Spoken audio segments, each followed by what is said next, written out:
Hello there, everyone, and welcome to another episode of the Long Live Rock and Roll podcast. You're here with myself, Laz, and Felipe to my right. How's it going, man? Oh, good. Hello, everyone. We are in Exeter. We're ready to play a show on the way down to Cornwall tomorrow, I believe. So we're just at a halfway point, stopping off, for the Friday night. Going to go out for some drinks after we do this. So, yeah, should be nice and fun. Yeah, it will be fun. Yeah. Excellent. Right, today's episode is an album-specific episode. And for once, so far in 14 episodes, we are doing a true rock and roll album. Rock and roll, not hard rock, not classic rock. Not classic rock, not hard rock that we are putting a spin on being as rock and roll. This is rock and roll as it gets. We are doing, arguably we are doing the first out and out rock and roll album ever. We are doing Elvis Presley's first album, which is titled Elvis Presley. Which is just, fantastic album. I mean, I can't wait to get stuck into it. I'll start off as usual with the last facts. The album's called Elvis Presley. The artist is Elvis Presley. It was released in mid-March 1956, and it was recorded in Memphis, Nashville, which is a fantastic musical place, isn't it? I mean, so much stuff has come out of Nashville. And some of the best session musicians in America and in the world, they live in Nashville and they record. So there's loads of musicians over there. They are full-time recording musicians. They don't even go on tour. I wonder if Elvis used some of those guys. You probably know better than me. You got the names of the band there, don't you? I do, yeah. What do you want to do first? I mean, should we talk about the history of the album, or do you want to get stuck into the songs? Well, do you know what? I want to talk about my impressions about this album. Go for it. Let's do it. I want to hear about yours. We've done it a little differently this time, which we're quite excited about, because Felipe's listened. We've both listened to the album, obviously, but Felipe's listened to it with his musical hat on. So when he talks about songs, he's going to talk about some musical aspects of it. And I have done a shitload of research on everything that led up to the recording and the release of the album, so it should be quite a nice dynamic today. Well, let's see what sort of information we got here. But the one thing I notice a lot in this album is you can hear Elvis' acoustic guitar playing quite loud in the mix. So it is, in a certain way, a proper solo act album. So you got his acoustic guitar and his vocals, and I would dare to say, if you remove everything else, it would still sound good. It would be a bit like Robert Johnson kind of thing. Obviously, the band makes a huge difference, and it wouldn't be as rock and roll without the proper arrangements. But you can hear the power of the compositions, you can hear the power of the song by just listening to his acoustic guitar and vocals, and they're quite evident in the recording. So do you think the band made this album better, or just changed it in a sense? It made it better, and it enhanced the vibe of the acoustic guitar and vocals, but you still have the acoustic guitar as a rhythmic instrument that he was playing himself. Played quite played pretty much like a percussion instrument. His right hand's really strong in the album. You can hear there's this mashing the guitar and singing. So Elvis was a good musician as well. We got to remember that. Mm-hmm. He had perfect control of his vocal range and his vocal technique, and he could play the guitar well enough to groove with the band. So that's one thing. One thing that for me is remarkable is the arrangements are simple. Like what we're talking about is like, there is a band, they're great musicians, they do a great job, but they do not get in the way of the main thing, which is Elvis's vocals more than anything else. The guitar solos are really short. All of them well played, all creative. I don't know if all on electric guitar as well. Electric guitar, and they're really short. And you can hear right there on Elvis' first album his main vocal characteristics. Some vibratos and some the way he keeps the notes going for a bit longer. And dynamics as well. I think his vocals get loads of dynamics. This is probably one of the reasons why he communicates so well with the audience at the time, specifically with female audiences as well. It's like he's talking in your ears, he's whispering, and then he shouts, and then he gets back to that whisper. So he does what the song needs him to do. Exactly. He goes along with the song, and sometimes the song's like a minute and a half, 2 minutes long, and short. He does all of that. He uses all those resources that he had as a singer. Disposal, yeah. Interesting, you said something about the song length. I mean, the whole album length it's 28 minutes and 3 seconds long. That's a short album, but I think that's kind of to be expected in the 1950s. You know, albums were shorter back then. I don't think they'd learned how to press so much onto vinyl. They hadn't sort of had the technology to be able to make an EP that will last for an hour. There's nothing. There's no innovation in terms of keeping the songs short and sweet. Because everyone was doing that at the time. I see. But the thing is, following that format, how can you deliver so much with so little time? How long is the whole album? You probably got that. Yeah, 28 minutes. 28 minutes. That's it. The whole album. The whole album's 28 minutes. So that's it.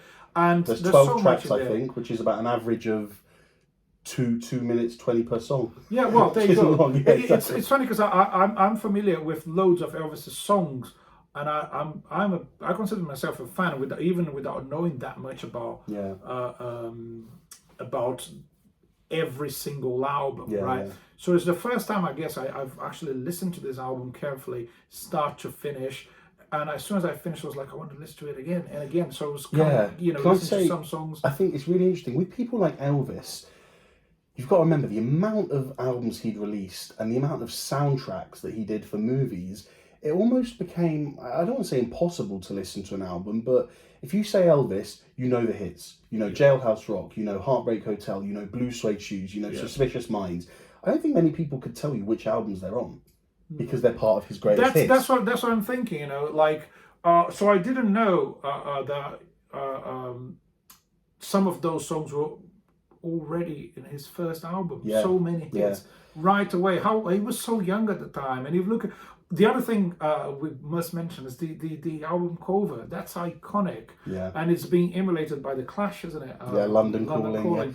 So two iconic album covers which are the same. But one was definitely done based on the other. Exactly. No, exactly. Elvis did that, and the Clash, they were like, okay, we're going to do a almost like a piss take of that.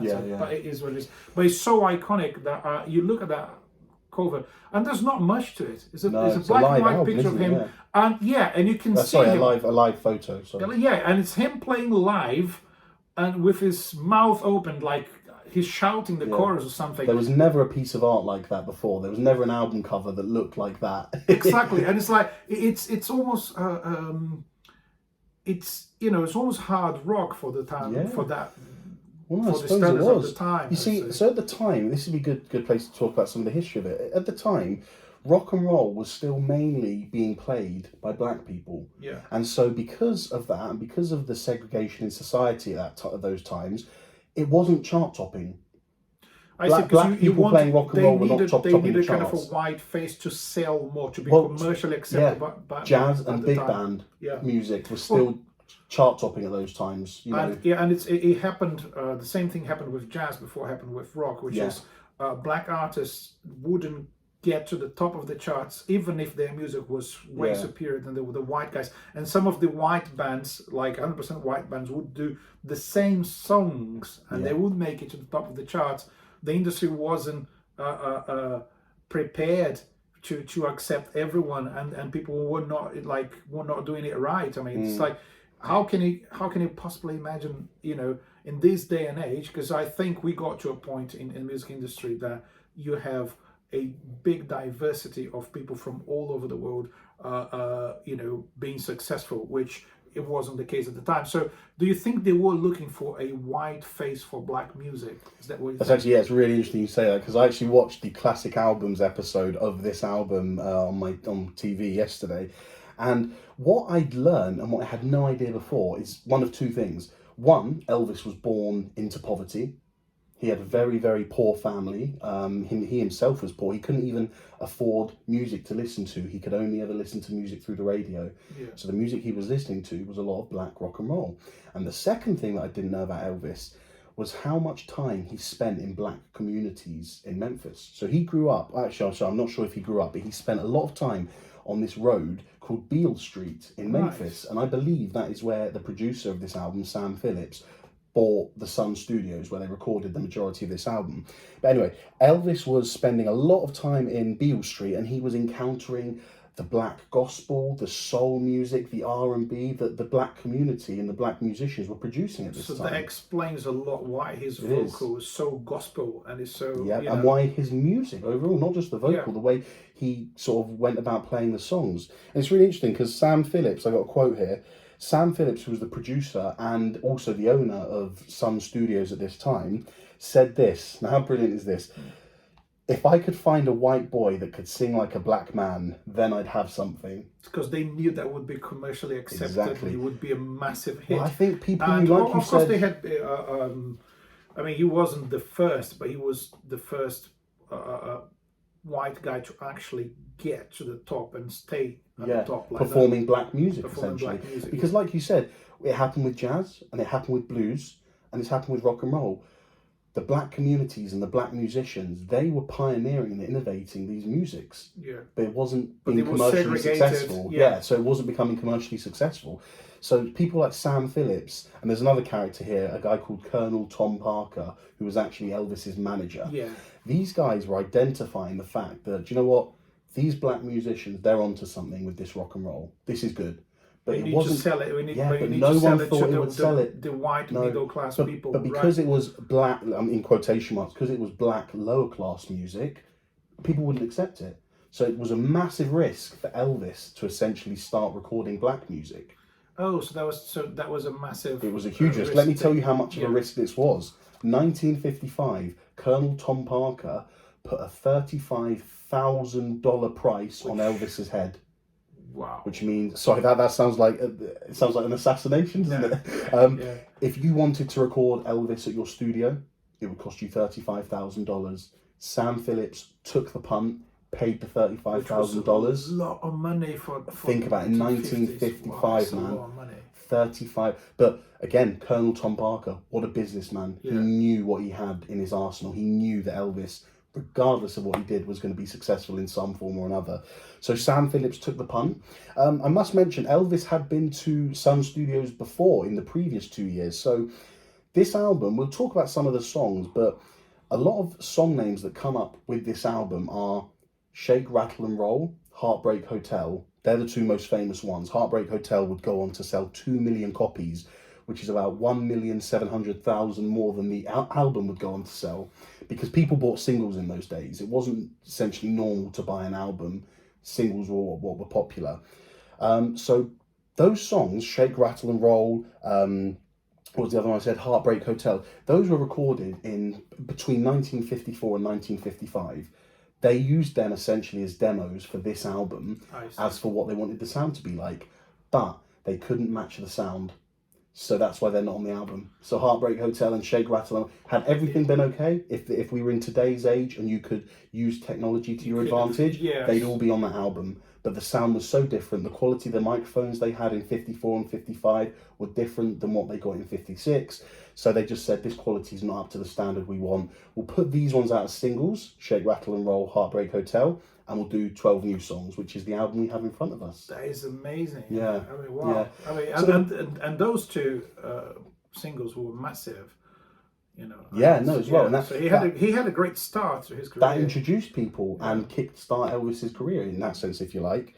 So yeah, I mean, in the lead up to the recording, Elvis was, I mean, here's a really cool story. Him and his girlfriend at the time, they would be in church on Sundays and they'd sneak out of their white church to go to the black church and listen to them sing gospel. Again, they were doing their research, like exactly. That's what we want to do. That's it. Elvis we want to be part of this. Yeah, absolutely. And I mean, after hearing all this, can you believe? I mean, does it? You know, it's not very unbelievable that his music sounds gospel, does it? Well, his vocals are gospel through and through. I mean, there's no way to not compare him to a gospel singer. You know, you can imagine him singing in the church all the time, even when he's singing about women and having fun and whatever, you know. So it's a soulful voice, and it can tell that.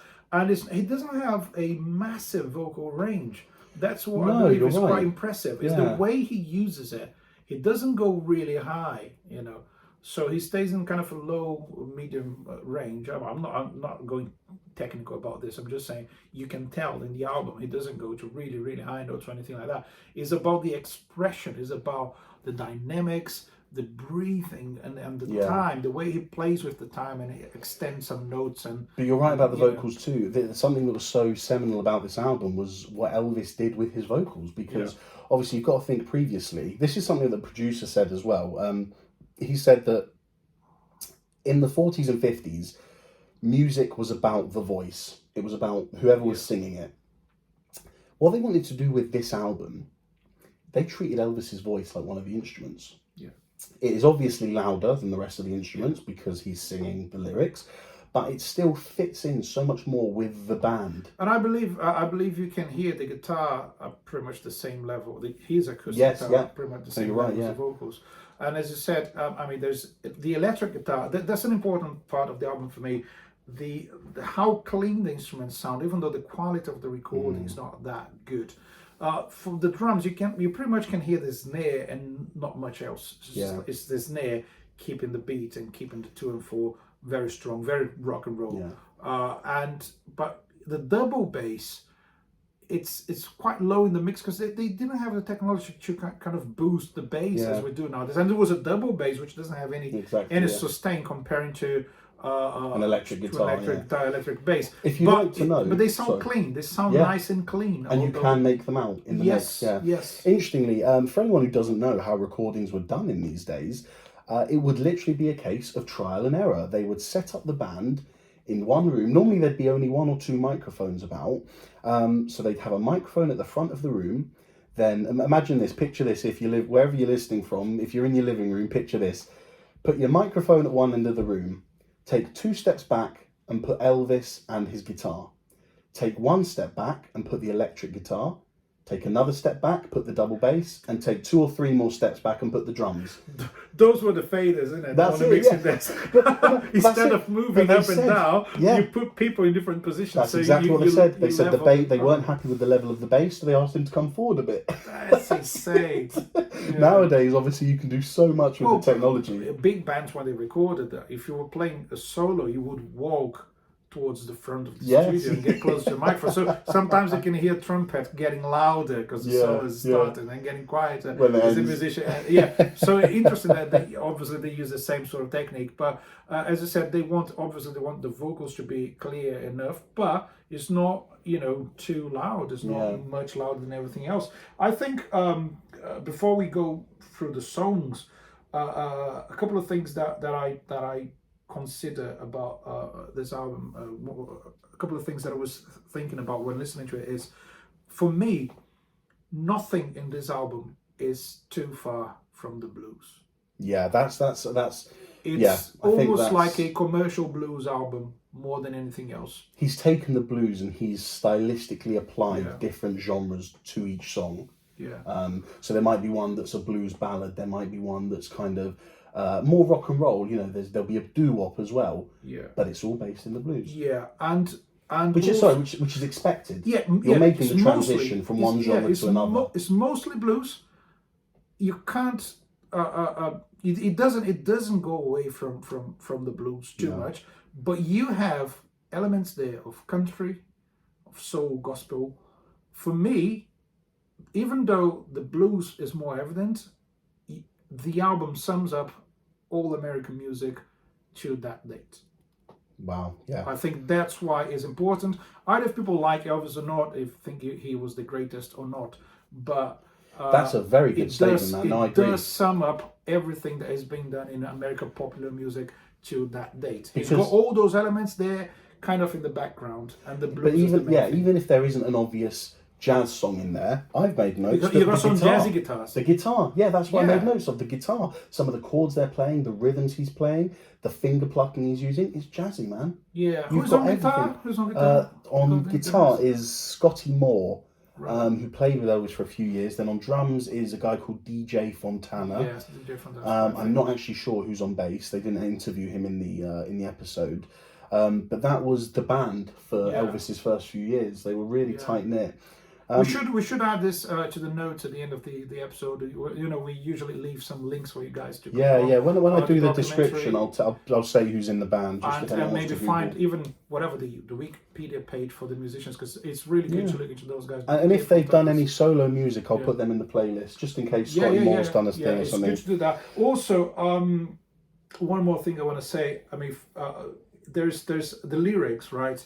I took note about this, which is one of the titles, so I didn't forget. I'm gonna sit right down and cry over you. That for me is pure teenage love. Yeah. It's naive. Yeah. So you've got that, but Blue Sweet Shoes is a bit of like having a laugh, isn't it? Because it's like, you know, you do whatever, but you don't step on my blue suede shoes. Yeah. So there's a bit of comedy, there's a bit of humor in there. Yeah. And you have that naive teenage love, and you have a more aggressive approach to like, no, I want you as well. Like, I'm a man, you're a woman, I want you to be with me. So you got different forms of expressing love, and you got a bit of humor, a touch of humor in it. So for me, in that album, Elvis is inviting us all to sing, dance, have a laugh, and fall in love. Beautiful. Yeah, That's what the album is. It is. I mean, on every occasion. And what makes this even more interesting is that just so everyone knows, and this is how things were back in those days, Elvis didn't write any of those songs. Yeah. Those songs were all in the charts or from Elvis's childhood. He chose them all. So it's not, it didn't have a... Well, the executives sent him a list. No, they sent him a list and said, Elvis, here are 10 songs we think might work well for you for this upcoming session. Well, they sent him about 5 or 6 lists, and from those lists, he only ever chose 1 or 2 songs, and then the rest of the songs he chose because he'd remembered those songs from his childhood, or he'd heard them in the charts a few months back, and he just wanted to sing them his way. Oh, wow. Isn't that wonderful? He got to choose which songs he would cover and do it in his own way. And probably he simply knew all the lyrics by heart and everything. That's it, because like we said, he was listening to his radio every day as a teenager. So it does come from the heart, isn't it? It's a silly thing to say. It's cheesy, but it's you're true. absolutely right. It comes from the heart. This whole thing all started back in 1954 because Elvis did a cover of a black musician called Arthur Crudup, and the song was called "That's All Right." We'll put Arthur and Elvis's version in the playlist. But what was so important is that the black community had access to this song, Elvis's version of it, and they loved it. So it went down incredibly well. That's how you become the king, isn't it? Because he made black music accessible to white people, but he also pleased the black community. Yeah. But the interesting thing is, how do you do that at that time in 1956? How do you connect those two worlds? You know, that's it. Isn't it the power of music destroying the segregation at the time? He was accused of cultural appropriation at that time. At that time they talked about that. Interesting. Yeah, they did. Yeah. But you know, and I think it was the white people who weren't happy. They were not happy for him being too black. Yeah, and singing black people's songs. Which it's interesting. But isn't that a statement? Because on the album, 2 of the songs are covers of black musicians. Yeah. He does Tutti Frutti by Little Richard and I Got a Woman by Ray Charles. Actually, his version of Tutti Frutti is just brilliant, isn't it? Good. But I think isn't that a wonderful thing that in that day and age, it's not too different from the original. It's just like I just want to play the song. But I mean, in that day and age where segregation was such a huge part of everyone's life in America, that Elvis thought, well, music's music. Music connects all of us, whether we like it or not. So I'm not going to be embarrassed or ashamed of to doing cover what I want to do. Yeah, exactly, and cover the songs I want to sing. And you have 2 ways of seeing those things. One is like, oh, you want to make a profit out of someone else's culture or whatever, or you say, I'm going to bring their culture into my culture and become one thing, make it become just one thing and more powerful than it was originally, and make it more accessible. So I believe, I mean, in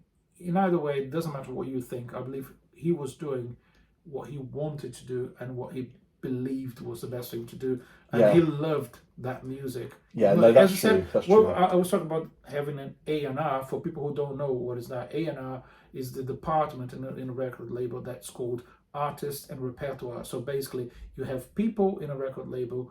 At that time, that was even stronger than it is nowadays. You have those people telling the artist what they should record. And it's like, you're not a songwriter, we got these songs for you. And you got to sing this, you got to sing that. And if Elvis made that made clear his position, saying, I'm going to sing these songs because these are the ones that I really I can really feel connected to. So well done. Well, the thing is, the producers knew what they had as well. We said this earlier, that they knew Elvis was like a star in the making. But whilst Elvis definitely did do it for his love of the music, the producers definitely had some marketing in mind. Sam Phillips said this: Elvis was the perfect man for the transition, for the black person getting a broader reception, and to help the white person feel like, hey, we've got a relationship with the black people.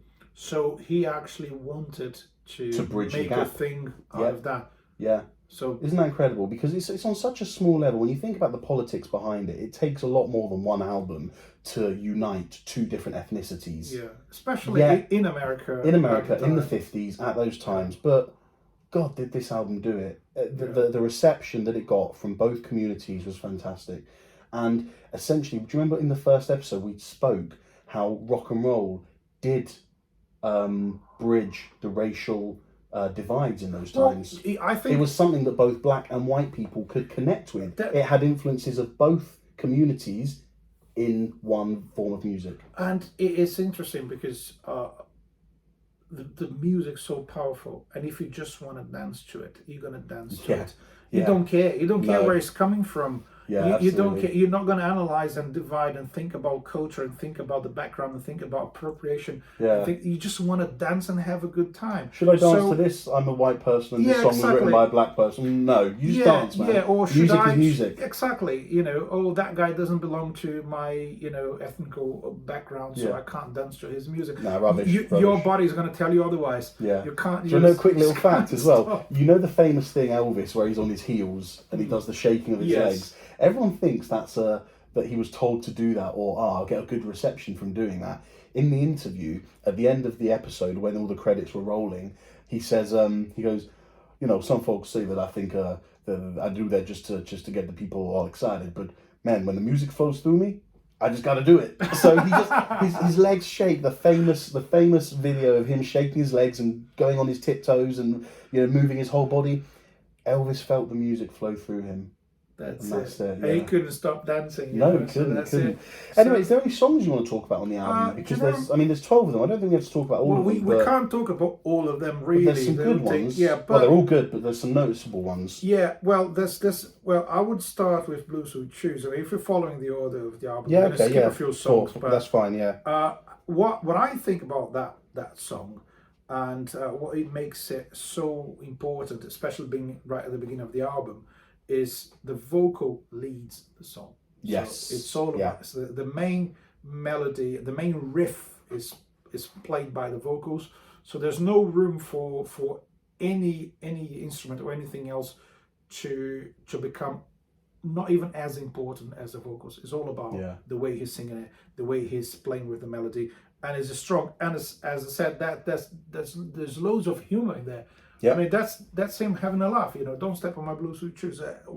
You can do anything. But lay off of those blue suede shoes. Exactly. And it's got two elements where I think it's important: is the swing, the shuffle swing for all the musicians out there. Anyone who's not a musician, do you want to quickly talk about shuffle and swing? Well, basically, when you play a straight rhythm, is when you can count 1 and 2 and 3 and 4 and 1. So I'm tapping here to show that's a straight. If you swing it, you're gonna increase the gap in a certain point. Basically, instead of subdividing your beat in 2 parts, you're subdividing 3, but you still play 2 out of those 3. It's harder to explain to actually play. So if you play 1 and 2 with no swing, this is straight. If you swing it 1 and 2 and 3 and 4. Do it with an underlying 4/4 beat. So here's the 4/4 beat. 1, 2. So do it straight. So straight. 1 and 2 and 3 and 4 and shuffle 1 and 2 and 3 and 4 and 1 and 2. So that obviously when he plays fast songs,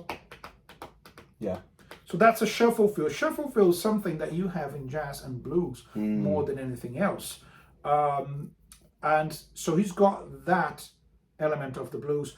Even the really fast songs, you can tell it's swung. It's not straight. Most of the songs are swung. And in this song in particular, you have the starts and stops, which is a big thing. Yes, I had noticed that as well. Yeah. Starts and stops. You sing a line, and when the band stops, and then the band kicks off again and stops again for you to sing another line and keeps going. So that's a really strong element. Yeah. Brilliant. What's next up? So the next song is "I'm Counting on You," which is actually like almost a complete different end of the rock and roll spectrum, isn't it? It's a ballad. The acoustic guitar is so predominant in that song, and the backing vocals, they're so doo-woppy, aren't they? Like just The BVs, that's the only song for me that I think I could notice the BVs as something important. I don't even know agree. if there's any other BVs. No, I don't think there's too much. No. So it's just like, and that they made a thing out of it, and you can see the gospel influence, which is pretty cool. Absolutely, yeah. We already mentioned track 3, which is "I Got a Woman," which is the Ray Charles cover. Yeah, and important again, let's mention, has a country groove, kind of, it sounds very country to me the way they play it, and the stops again, starts and stops. If you listen to Elmore James, you listen to a song called "Talk to Me, Baby," and I can clearly hear Elvis's music there, which obviously Elmore James came first. Yeah. So just saying, Elvis probably borrowed from him. Elmore James. Well. We'll put that one in the please do in the so. playlist. Yeah. Talk to Me, Baby, because it's all based on starts and stops. That one. Yeah. Excellent. All right. After that, you wanted to talk a bit about "One-Sided Love Affair." That one. Because that's a different approach, because we're talking about love songs, and when you have the teenage approach, which is like I'm totally in love with you, I need to do everything to have you with me, whatever. He's got loads of that in the album, like desperate for that girl. Yeah. But in this song, it's like, if you want to be kissed, you need to kiss me too. So it's not like, it's not one-sided. It's not like you got to decide what was going to happen. So he's being a bit demanding, Yeah. He's saying to that woman, like, I want you to be with me, but you got to do some work, It's not, and that's not me going after you. You need to come after me as well. And that's not teenage content. That's adult stuff. Yes, exactly. Exactly. So it's more like, more like an adult content. Exactly. Talking to another. It's like, okay, we want to try to build something here. I don't know if it's just a relationship or if it's something that's not going to last, but it's a two-way thing. Yeah, so exactly. it's quite different. Yeah. The one thing I wanted to talk about "One-Sided Love Affair" is, and actually this relates to the whole album, is the importance of Elvis's vocals in this album. And we spoke already about how they brought the vocals back and they didn't make it so obvious and so loud. But the vocal tricks and mannerisms that Elvis had learned from previous singers before him, like scatting. Like, I can't even think, I'm not a vocalist. I have to ask my wife because she's a vocalist. But it's like in let me find it. In "One-Sided Love Affair," he does that thing where he goes, "You've got to love me too," like that. Just little inflations on the end of the words, and he does this all over. There's another song he does it in. I think I took note. Again, it's probably his main characteristic is in playing with the vocals. It's like, but that's the thing. It's constantly, let's say, messing around with the melodies, right? Yeah. It's never. I don't know if I'd say messing around with the melodies. I'd say just rhythmically. Yeah. Adding in, "You've got to love me too," just adding little bits in that don't need to be in, but that is personality. And he does other bits and pieces throughout the album as well. Just comparing with someone that most people probably wouldn't relate to Elvis, Robert Plant is like fanatic about Elvis. Is he? Is he a and big fan? loads of his vocals, loads of his vocal ideas, they clearly came from Elvis. That thing about playing with the rhythm, or never singing a song twice in the same way. Yeah, exactly. Well, this was a really important album, like I said, because of those vocal mannerisms and tricks that he did. He took these from various different performers in jazz, in blues, in bebop that he'd heard before, and that's why you've got this unique vocal performance on this album. Yeah. And really is wonderful. I mean, I remember reading as well that with this album, the band had an input as well, which I don't know if you knew that. I didn't know that. So the whole thing was, they probably, let's say for each one song, they probably spent, according to the producer, about 1 hour doing each song, and they do it over and over again. And apparently Elvis, it would vary. Sometimes it would be 10 minutes, sometimes it would be an hour, sometimes half an hour. Elvis would say, we're in the groove now. I know what I want to do. You guys are playing it at the perfect tempo. I like the feel. Let's do this properly. And so they had these sort of jam sessions for each song so that Elvis would feel at his most comfortable. And that's why I think it's safe to say you are hearing Elvis at his most comfortable and therefore performing at his best. And as you record live, unlike most albums nowadays, the whole vibe has to be there and it has to be perfect. You got to have a perfect take where each musician and the singer are doing their best. They're on it, yeah. If one of them is not there, then you got to do another take. Yeah. So that and Elvis actually didn't mind if there were mistakes. He said, "No, I had a good vocal take on that one. We'll keep it." There you like go. that. The other thing, I mean, he also asked the band their opinion. Often they'd finish a take and he said, "I like that. What did you guys think?" And they'd say, "Yeah, no, it was good." I think that, and you can hear the way he plays the guitar. It sounds like part of a band. It certainly. It doesn't sound like he's a singer with a band. They do sound connected, which is pretty cool.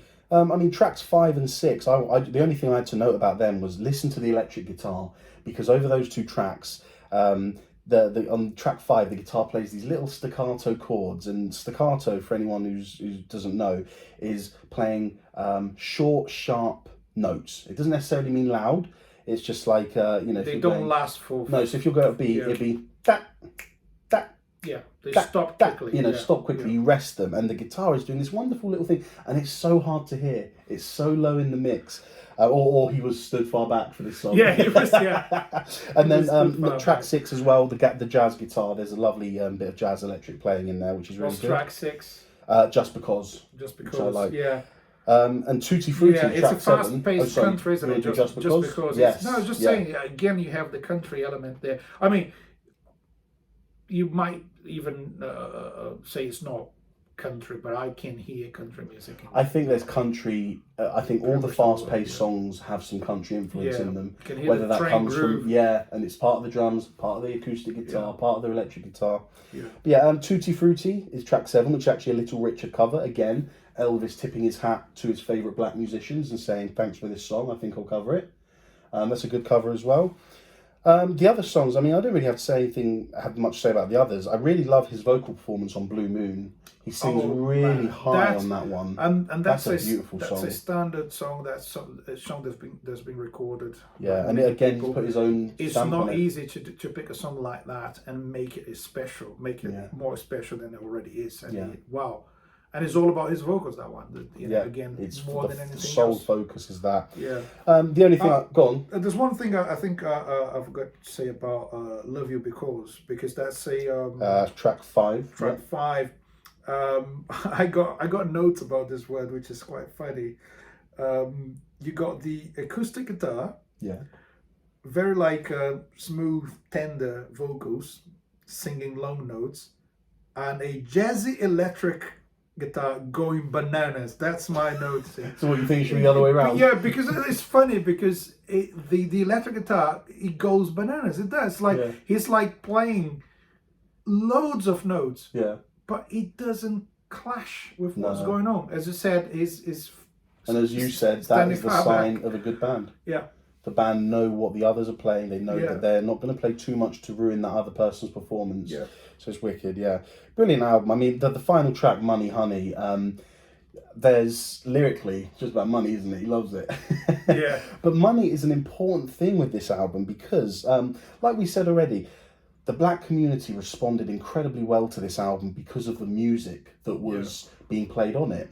Now, commercially, this album didn't fly straight off, and the white people didn't fall in love with it straight away because it wasn't accessible to them.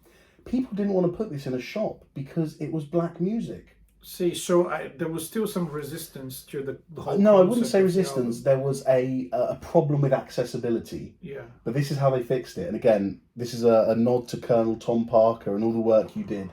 They stuck this album all the time over TV adverts. Hoovers, cars, ovens, houses, stuff to clean your dog with. If there was an advert on TV, they tried their hardest to stick one of these Elvis songs over it, so people had access to it via their television. So this album is capitalism at its best. Yeah, like connecting communities. No, that's it. Absolutely. And you know, changing the history of a music style. Yeah. But no, it really has. This is a fantastic way to describe it. It has changed the course of music history. Yeah. And it really has. I mean, this is what Keith Richards had to say about it. It's like the world went from black and white to Technicolor. Wow. After having heard that album. Wow. And again, I know we had Elvis before this album, but let's consider this Elvis's first stamp on music. Yeah. John Lennon said, before Elvis, there was nothing.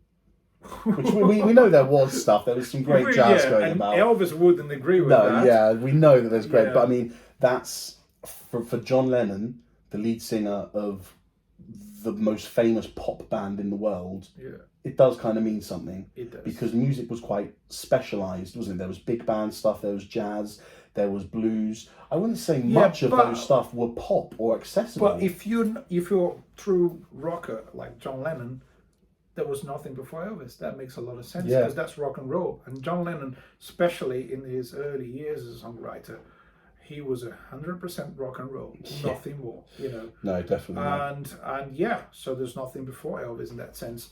You know, I do think, I have to say this, I do think Chuck Berry deserves to be called the King of Rock as well. Chuck Berry's nickname is the Godfather of rock and roll, and Elvis is the King of rock and roll. Do you think it should be the other way around? No, I didn't. That's funny because I didn't know that. Yeah, so that makes sense. Yeah, Chuck Berry was the Godfather of rock and roll, and Elvis is the King of rock and roll. If you Do you feel those titles are okay? They are okay as long as you consider the Godfather is as important as the King. So I'm fine with that. Yeah. Yeah. So I believe it makes a lot of sense. Brilliant. Well, I think that's a good place to end the episode. Again, it's a short album. But you just go and listen to it because it's fun. And it's all there. As Elvis you said, is there. Elvis is there, and he's presenting most music that led up to that moment in one concise album. And I think that's so important because another quote I read, or something they mentioned on this TV thing, was that in those days, the youth of America, be them black or white, they didn't have any music to associate themselves with. There was nothing new coming out. You know, the World War II generation, they had big band, they had jazz. The ones before that had blues. But the generation afterwards didn't have anything. So for there to be a new genre of music called rock and roll that came out when they were teenagers, that was something that all the kids could get behind. And at the post-war period where Europe was in a terrible economic collapse, and America was booming. Yes. So that was the time for America to establish itself as the most important or the most influential country in the Western world. And Elvis was the face of pop music and rock and roll. Because let's not forget, we've also got Motown and soul coming out of America as well, but different parts of the country. But he was the king. Yes, but he was the king. Is there any way you want to sum up this album? Any final words you want to say about it? Yeah, what I want to say is, I think Elvis is one of those iconic characters that everyone knows. And we were talking about this. Lady Di or the Queen or Frank Sinatra. Or you got some iconic faces that every person on Earth or on the Western world at least would recognize. Elvis is one of those because he was an actor. He could dance, and he was really good with the interviews, great sense of humor. So he was a strong character that everyone loved. But you go back to this album and remind yourself that he always started with music. Yeah. He became the king of pop culture and rock, but Elvis the musician, it's there right at the beginning, right at the first album, and it's really good. Brilliant. Well, great to end there, man. One thing I just want to say is my take on this album, because I think it's such an important album, is that for me, this album was a bridge between two hugely different cultures in a time where the division and segregation of those cultures was so obvious, really, to say that. There was an obvious divide. So for an album by a white person to be the bridge, I think was so important. Black lyrics and black music presented and executed by a white man. Yeah. That wasn't normal for those times. So Well, I think it's so important that it got out there and that both communities enjoyed it. Which means that music is stronger than Politics. Yeah. And musically, I mean, Elvis was allowed the freedom and control to implement the music and the style that he wanted on each of those songs. He knew that he loved that song that Carl Perkins did, so he wanted to take it and put his own twist on it. And his exposure to the black culture fueled his love for the black gospel, the soul, the R&B music, and essentially his music was allowed to thrive and become white man's rock and roll, thanks to his exposure to the black community's music that he listened to and spent so much of his time listening to. And there you have a new genre of music, essentially. So in like, doesn't matter what you think about this album or if you believe that Elvis got even better albums, but this one was iconic. I don't think we'll talk about a more important album in rock and roll history. In rock and roll, no. Yeah. No. And when I say rock and roll, we mean rock and roll, the music genre. There might be an important album in heavy metal that we talk about, or there's an a important distinction album in between blues. rock and roll. Right? So we're talking about rock and roll. That's in the the musical genre of rock and roll. This is without a doubt the most important album because it created the damn thing. That's why, yeah. But anyway, guys, right? Thank you very much for tuning into another episode. We hope you've enjoyed it. As usual, you can find us on our socials. We are at Long Live RNR Pod on Instagram and Twitter. And you can search the Long Live Rock and Roll Podcast on Facebook and YouTube. If you're using an Apple Podcast, we'd really love a review because it helps us on the charts and it helps us with the algorithms and get seen more. But anything you'd like to like and share and subscribe to would be greatly appreciated. So thank you very much from me. Yeah, thanks for following us. Thanks for being with us again. And I hope you enjoyed the show. And, stay tuned. Check all the information we have available for you. But for now, Laz and Philippe are going to leave the building. So keep on rocking, everyone. And as usual, long live rock and roll.